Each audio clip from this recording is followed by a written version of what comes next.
When you're successful, whether you're 25 or 55, you should know certainly to have estate planning. You have to allow for the possibility that you could die, and you could die soon and not get it done at the later date that you intend.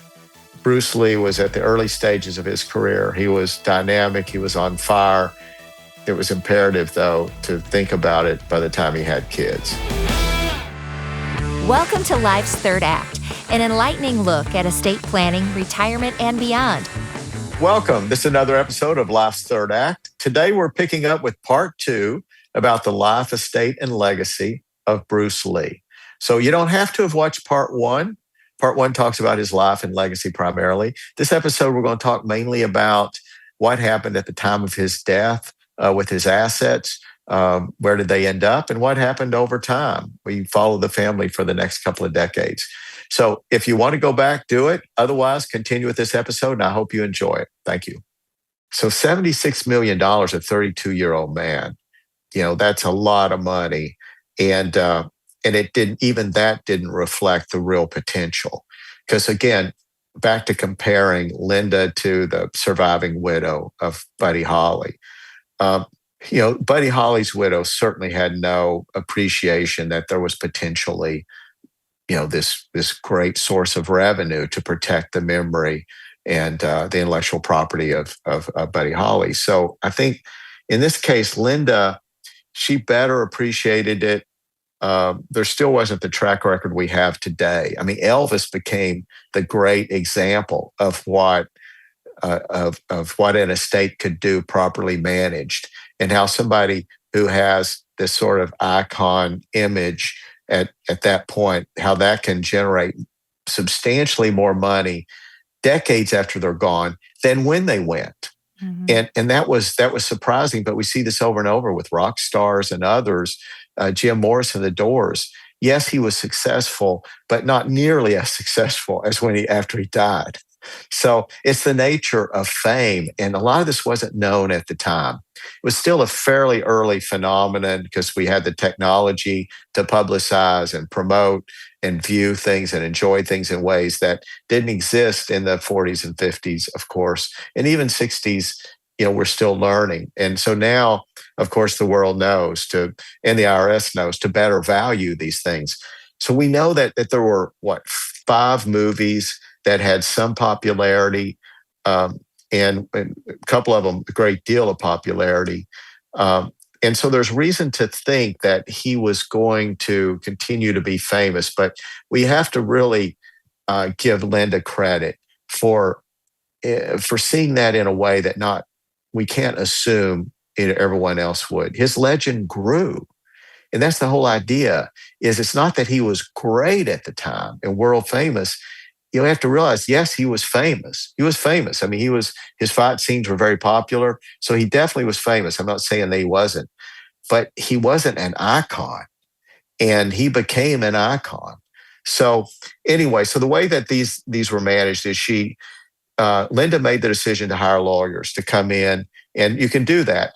She was an administrator of the estate. She had the ability to make decisions about who was going to manage what, and to delegate. And she delegated, thankfully, to a reputable law firm the task of, while this case is pending, which it did for years, we want you to enforce at every turn. Anybody who prints a T-shirt, anybody who uses his name promotionally in any way, photographs, etc. So she's the one who made that decision, and it was a wise decision. I mean, these attorneys were, you can imagine, those early days after he's gone, there was a surge of fame after he was gone, more than he had even just before he died. We know that's a phenomenon that happens when famous people die. There's often this flurry of interest that may go on for a year, and then depending on who it is, it subsides some. But of course, we know with some people it doesn't subside, it just grows and grows and grows. So during this period of time, these lawyers were vigilant in protecting these rights. They brought lawsuits. I mean, they let the world know that when you claim his name, when you use his picture, we're going to come after you. So that kept the value of his name, image, and likeness. And it also, though, I think, enhanced the value of the revenues from the movies. Now, we should talk about that. even though when you look at his role in those movies, you would expect that he would continue to be and his family would be in line to continue to receive a substantial amount of money related to those movies. But um, that's not what I'm saying. So uh, let's go forward and walk through very quickly some of the steps that took place. Originally, there was the movie interest was held through this Concord brand that I just described to you. It was a American corporation. So Concord was eventually bought by Ray Chow, which was his partner, and that was a few years after his death. With that went all of the movie rights that we know of went to that entity. And then just to give you some further flow of that ownership, that entity later, it was sold to Golden Harvest. Then ultimately, we know now that there's a Chinese company, Fortune Star, that holds rights to many of his films. And then Warner Brothers apparently has the rights to Enter the Dragon. So the individual rights that existed as investor, producer, even actor, those didn't extend to the family that we know of. But they did get that payment that was paid for those shares in Concord, and I suspect that was a substantial amount of money, especially when the deal took place, which was about 4 years later. So it doesn't appear that Bruce, though, ever had the level of participation in many of his movies that you would have thought. Now, The Way of the Dragon, of course, yes, he had substantial rights, and we don't know what those are. I haven't seen those contracts. I haven't seen those contracts referred to specifically, but we do know that also would have been included in the Concord Corporation ownership interest. So I think that he really did not get the amount of profitability that he should have from his primary movies. And I don't know the reason, but I looked up, for example, on The Big Boss, Fist of Fury, The Way of the Dragon, Game of Death, and then Enter the Dragon. Those are all packed into a period of like 3 years on the outside. And 4 of those were done through a studio called Golden Harvest. And then the Enter the Dragon was through Warner Brothers and Golden Harvest. But I noticed that roles in The Big Boss 71, co-writer. So we have Bruce Lee appearing as a co-writer. I can't imagine that as a co-writer, he would not be getting substantial compensation. Residuals, when I say compensation, I mean residuals. And co-writer also and martial arts director, Fist of Fury. Writer, director, producer, and star, of course, in Way of the Dragon. And we know he participated in a big way in that, and that was very profitable. Game of Death, he was the writer and director. There were some unfinished sequences regarding that because of his death. And then Enter the Dragon, it looks like he was a fight scene writer and a star. So when you're simply a star, you don't have often you don't have the ability to command residuals. It's not like you were in another field, such as recording music or writing songs.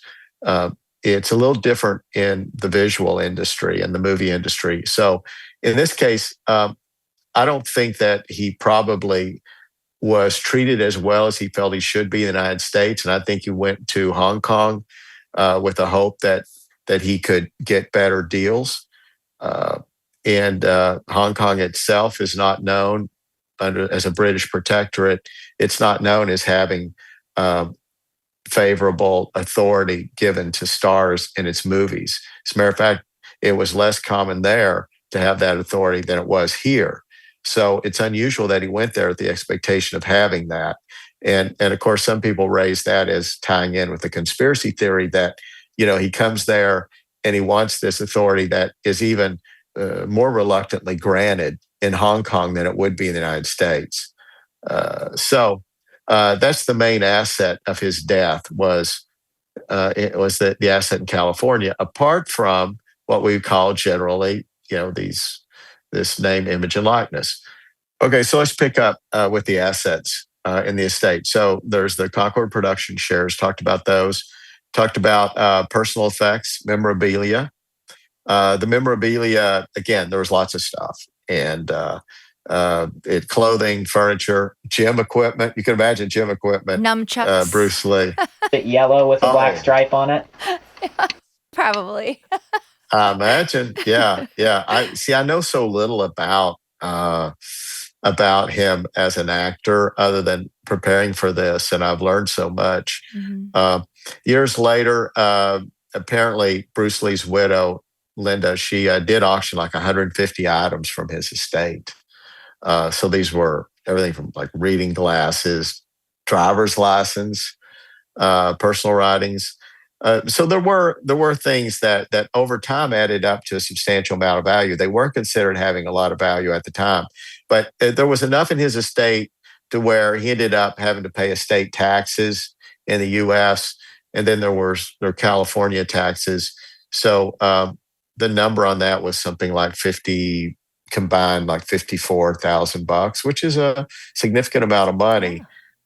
So we know that there was a lot of value given to these assets because you do have an exemption. And at the time, I don't know what that exemption amount would have been in 73. But so then as we emerge from the estate, we have Linda in control. She's managing everything to her credit. She continued to manage his name, image, and likeness over the next couple of decades. I mean, it was Linda who was very fastidious about that. But as importantly, she hired the right people, and she was willing to do that and treat this as a business. But we should also talk about the assets in Hong Kong. So at the time of his death, apparently there were two houses that were owned in Hong Kong. These houses were, let's see, one is Waterloo Hill, that's in Kowloon, and another at 41 Cumberland Road. And this was the last house they had. That also was in Kowloon. And this was the last house they had. And the house, incidentally, still exists. And it's not been preserved yet, but there have been efforts to have it declared like whatever in China they consider a national monument. Yeah, like a little museum type thing. I don't know if that's going to happen in his case or not, but the Cumberland property is still there. And those properties were what were held at the time. So that's something also that the family would have inherited. And the distribution in Hong Kong would have gone entirely to the mother. These are minor kids. So those assets were, I'm sure, helpful to Linda at the time when they were sold. But beyond that, it was a matter of taking what was a simple reputation, the names, image, and likeness that was awarded as part of the California decree. So the court said, look, whatever there is out there relating to his brand, his image, his memory, apart from the movie rights, we're awarding 50% to mom and 25 to each of the children. So this kind of set the stage for her to start building. And she did. We can't shortchange her at all in saying, well, Bruce Lee would have become as big as he was over the next decades anyway. It's possible that's true, but I think it's far more likely that Linda, in supporting the marketing efforts that she did of the brand, in policing the boundaries of how he was publicized, I think that's what accounts for the primary success. Now, now let's come then to Brandon. You mentioned this a few minutes ago. We have to talk about it because it's relevant to what happened thereafter. So the family is, by all accounts, harmoniously working together on this estate with Linda in charge and yielding. I mean, all we don't know the numbers. No one, I don't think, knows the numbers except insiders of what was made from his name, image, likeness, other things, intellectual property over the next 40 years. But the estimates are confidently in the hundreds of millions. There was a lot of income coming in for all three of them, and that was because they worked together harmoniously. There wasn't litigation in the family, something we often don't see. We don't see this sort of cooperation, sadly, in the aftermath of a death. But this family appeared secure, and Linda was in charge. Incidentally, that was also a characteristic of Elvis Presley's estate. Is that was it Priscilla? Yes, Priscilla has always been very giving and very, I guess, really took over Elvis's Yeah, stuff. I mean, in she very wanted to make much sure it was safe. in very much the same way. Hmm. She took control of his image, and she worked with professionals. She hired professionals, and she was very conscientious about building his brand with enormous success. So in this case, things are going along well. There is lots of revenue coming in. The reputation is just continuing to grow through the 70s. I mean, he was more famous in 75, for example, than he was in 73. And then he was more famous, I'm sure, in 80 than in 73, which means famous is an equivalent way of measuring revenues too. Hmm. So he was sought out as an image because he had also this favorable image. I guess you can be infamous and it might not translate into money, but in his case, it was an image that just many people were inspired by, and he became a role model. Hmm. And the fighting that he did was also something that athletes in that field tended to admire and want to emulate. So as the decades went by, I don't know when it peaked. I suspect it has peaked. Maybe it hasn't. I'd be curious to know, but I can. Earliest memories with my dad are watching Bruce Lee movies with him because he was into martial arts. And that really, his movies were what they called back in the day reruns. You would still be able to see it on a Saturday afternoon on one of the local TV channels. So the movies did grow in popularity, and certainly Bruce Lee grew in popularity. Mm-hmm. So interestingly, well, I'm sure the movies continued to make money, and it would have been great if his family had access to ongoing revenues. I suspect when it was sold, though, I think it was sold at a good price, but probably not a price that reflected the amount of money that was going to come in over the next, because even though his reputation had grown, it still wasn't known that it was going to keep growing. Mm-hmm. And that's what is so interesting to me is how can you anticipate somebody who will grow into an icon when he wasn't an icon at the time of his death? In any case, let's talk about Brandon. What happened to Brandon? Now, he's the son. The oldest child, the son, he was just 8 years old when his dad passed.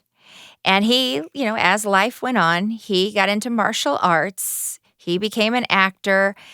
And he was in this movie called The Crow.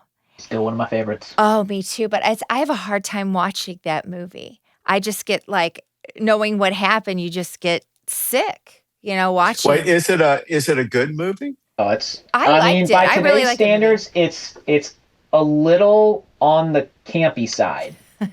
I use that term loosely, but I mean, it's a kind of a dark. It's a little bit of a love story. Yeah, but it's a pretty dark movie. Yeah, but and so he died during the making of this movie. Sure is did. That right? He died on set. There was an accident, and I wasn't it a bullet? Yeah, there was something in the barrel of the gun. So when they shot the blanks, it shot the projectile out, and that killed him. Mm-hmm. Just wow. Just so tragic. And then you watch the movie, and it's like people will dress up as the Crow at Halloween, and that freaks me out. That costume, it really does. I was the Crow for Halloween. So, but they were able to finish the movie. Yeah, that's the scene's still in the movie. And then they had some other actor. Yeah, you just saw the back of him. Yeah, you never saw the face. But most again. of it was shot already. Yeah, so it was almost complete. Yeah. But was there the scandal at the time that there was, for example, with Alec Baldwin event? No, recently not nearly. Mm-mm. There's nothing like that. What happened with his passing is the theory that there's a curse on the family. I remember hearing that over and over again. That was almost as big in the news as just the action itself. Yeah, the curse of the Lee family. Yeah, that was, it was sad to read about. And he was so young, 28 years old. Yeah. And you thought his dad was young when he passed at 32, and here he's 28. So Brandon was not married. He had no kids. So we had laws of intestate succession kicking in. Remember, he owns the 25% of Bruce Lee's memory and name, image, likeness. Well, that goes to mom by intestate succession. So mom now has 75%, and we still have the 25% with Shannon.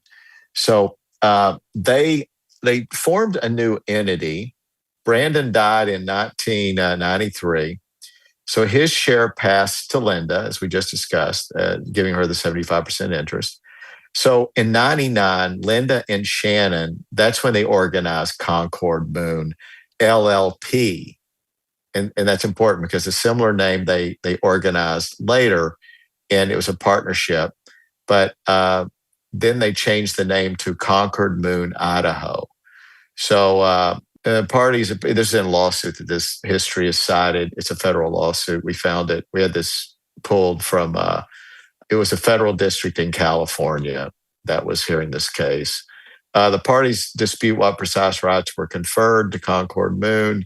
But anyway, so then Linda and Shannon both testified that they assigned their interest in the rights of publicity. Now, remember, that's the same thing as NIL, to Concord Moon, Idaho, and that it owned those interests at that point. Then there was a subsequent transfer. In 2004, Linda and Shannon dissolved Concord Moon LLP, and they assigned all of its assets and liabilities to this newly formed, this was a California corporation, and it was called Concord Moon LP. So Concord Moon, California, then took possession of all of the rights that were held with Concord Moon, Idaho. And these, again, we're talking about all rights relating to name, image, likeness. So then in 2008, Linda assigned her interest in all the rights of publicity, which would include those, of course, held through Concord Moon, to Shannon.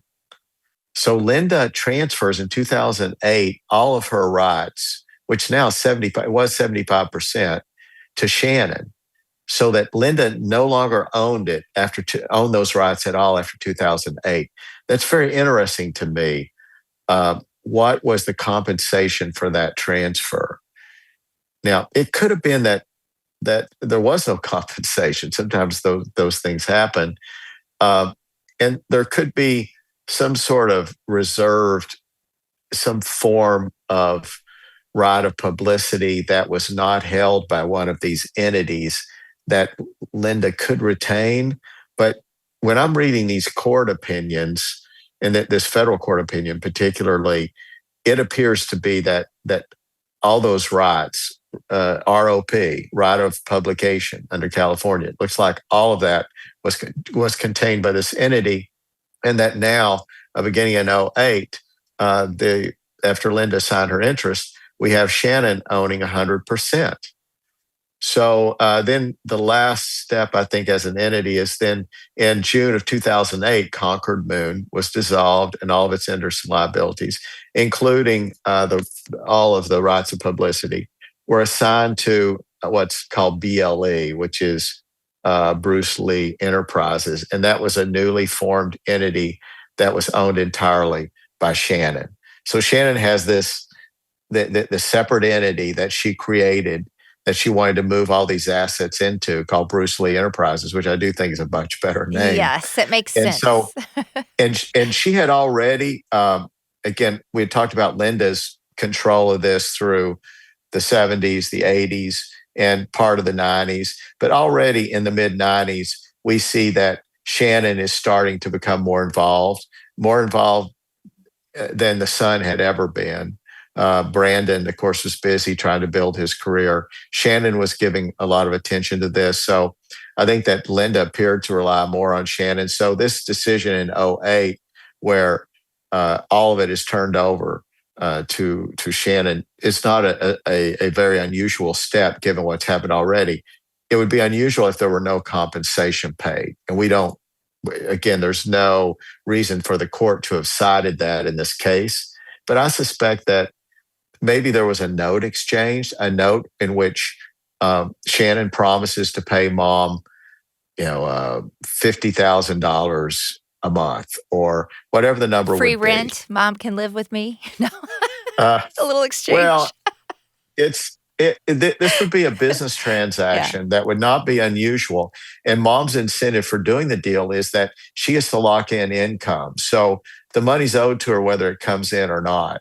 So it could be that she'd rather live in a world where she's secured her interest. She'll have this note, which will be secured by the shares of stock in Bruce Lee Enterprises. It doesn't mean she owns them. It means that she is owed money, and that debt is secured maybe by those shares. But then she's to be paid out over a 20-year period, for example, X amount of dollars per month or per year. That allows her to let go of control, to still have the rights to compensation, either directly or indirectly by seizing the entity as a creditor, if the entity doesn't pay. So there probably was something like that to go on, because Linda obviously had a number of years to live because she's still alive, as far as I know, unless she's died in the last few weeks. So in this case, we have a daughter who is at a fairly young age taking complete control of the reputation and the intellectual property, essentially, except for the movie rights, of Bruce Lee. And I think that she's done a marvelous job. How old would she have been in '08? How old was she when he died? She was 73. 4 years old when she lost her dad. So that's 35 or so years. 35, maybe close to 40. So I think that, a lot's to be said for her responsibility since then, doing what she's done. All indications are that the brand still brings in a ton of money. Now, here's an interesting fact, is that the way that anyone seeking to use an image, a photo, a sketch of Bruce Lee, we've seen all those on T-shirts and whatnot, even to use, not to mention a clip from a movie or something, or even just a scene from a picture from a movie originating from a movie production. Those things are what you pay your royalties on, and you have to have permission to do that, et cetera. But in this case, anybody using the most famous images of him, they're really twofold. On the one hand, some of them originate from a movie. They were either promotional, they were posters relating to a movie, they were just shots from a movie.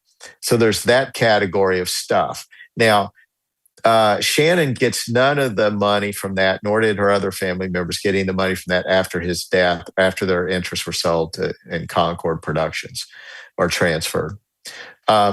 So there's that has to be paid if you're a person who's seeking to have these rights to promote something for a product or service that you have. But you can't stop there. You also have to have permission from Shannon regarding Bruce Lee Enterprises that holds the right of publicity that still has a claim separate from that of movie production. So you have two entities that you have to deal with for authority to lawfully use those without having to pay penalties and all those other things that you would have to order to pay if you violate those rights. So it is a little complicated. However, the good news is that any time that is used for promotional purposes outside the movies themselves, the actual revenues from renting a movie, for example, outside that, all of that is flowing through Bruce Lee Enterprises, all of it. It's just that in addition to what Bruce Lee Enterprises is collecting for those pictures, they still have to turn around if they relate to the movie itself and also pay the movie. So it's better to be in the position of Bruce Lee Enterprises where they're getting paid for everything of these things that will qualify as both. And then, of course, they get paid for a whole lot of stuff that the residual rights in the movies would have no claim to whatsoever. All those other stuff that his image is associated with. So there's a lot of that. I don't know what the ratio of things that would require both signatures or both authorizations and fees as well is, but it does make it a lot more work to get it done. So thankfully, these two organizations have worked well together. Bruce Lee Enterprises has worked well with Golden Harvest and then with its successor entities, people who've acquired that interest. I want to talk to a little bit about an example of how well these things are enforced. Um, this is just one lawsuit I found from 2013. And the reason I had our lawyers pull it is because this case, which is captioned Bruce Lee Enterprises versus VELA Inc. and Urban Outfitters and Target Corporation. So this lawsuit went on for years. A lot of money was spent, um, and I suspect that Bruce Lee Enterprises had their attorney fees paid from this. I couldn't find that in the order, but ultimately the court did rule in favor of Bruce Lee Enterprises. But what happened was Urban Outfitters and Target had sold T-shirts, some other products that had a picture of Bruce Lee from. I think this would have included the movies. So it means that also there was a claim on the part of Golden Harvest and others against these entities. But it goes to show you how they police this, and they came across this image while I think the mother, she was shopping and she saw, Shannon was shopping in California and she saw it in a store. Can you imagine shopping? There's Dad Yeah. on, And on so a shirt or whatever. and so she's asked, she goes and investigates, were we paid for this? And it turns out they weren't. Well, of course, Urban Outfitters and Target tried to take refuge in saying, wait, we bought this from a supplier. The supplier told us that they had paid for all rights and privileges to do this, and they hadn't, so we shouldn't be liable. But they continued to be anyway, because at the end of the day, they're the ones who bought the product. They could have sought confirmation. They didn't. But this went on, a lot of money was spent trying to avoid paying this, because I think it wasn't so much that what was at stake in this particular offense or this particular cause of action. It was because they knew what it would mean for everything thereafter. So while the retail stores were out money here, the big issue was, can they erode some of the power that Shannon has regarding some of these rights? And so they tried to attack how we just went through a series of entities in which they transferred over a period of 2 decades. About they originally went from Concord Productions to Moon. Was it Concord Moon? Mm-hmm. Concord Moon. Concord Moon, and then to another Concord Moon, and then to Bruce Lee Enterprises. So these series of transfers. What the defendants tried to argue here failed to successfully transfer these rights into each of these entities, because there had to be a good handoff from each entity, and apparently there was a little bit of a skimpy record how in the last case they were formally in a document saying, I hereby transfer these documents such and such and signed by a corporate officer of the entity. To normally you'd expect to see that as kind of a bill of sale, essentially, when you transfer something. Well, apparently the evidence was thin on that, documentary evidence, but clearly they operated as if the transaction had taken place. And you could tell the judge was really sympathetic toward the Lee family. And so this is in 2013. So you could tell that the court was a little impatient with these big entities trying to find a technicality to avoid paying what is clearly this right of publicity that in California, that's a right that they intend to protect. You can imagine California is built on right of publicity. So anyway, this is a very interesting case, and it goes to show you why Bruce Lee Enterprises especially, continues to be very profitable. I'm sorry to lose my voice. But it continues to be very profitable because you have people, family members at the end of the day, but the people they hire, whose job it is to vigorously enforce at every turn. It does mean lawsuits, it does mean attorney fees, but you make a mark. And once that gavel went down, it was a message to everyone else out there who has the temptation to use Bruce Lee in some fashion to promote their service or product. And they also gave back too. They have the Bruce Lee Foundation, which Shannon leads that, and they promote Bruce's philosophy, education, and legacy. So yeah, I'm interested in some of the social purposes. I assume this is a 501c3, which means that its purpose has to correlate to education, to something relating to religion, to some social or societal good, which includes anti-poverty, things such as that, cultural things also. But I don't know specifically what all that deals with to promote Lee's philosophy, martial arts, and legacy. So it's got to tie in with one of those key purposes because I know I'm confident it's a 501c3. So I guess we'll wrap up with it where we are, except to say that it's hard to be critical here of Bruce Lee for not having his estate planning in place, or Brandon, his son. We should point out, and we do, that yes, when you're successful, whether you're 25 or 55, you should know certainly to have estate planning. If you're broke, one could argue it's less important. But when you're successful, regardless of your age, you have to allow for the possibility that you could die, and you could die soon and not get it done at the later date that you intend. And with young people, though, it's a little forgivable. Bruce Lee was at the early stages of his career. He was dynamic. He was on fire. He was a whirlwind of activity and deal making. He was truly ambitious, and he had this package we talked about earlier. So I think that he was confident that he would achieve great things during his life. I don't know that he thought he would achieve the greatness that he did after his life, but clearly he had a big vision.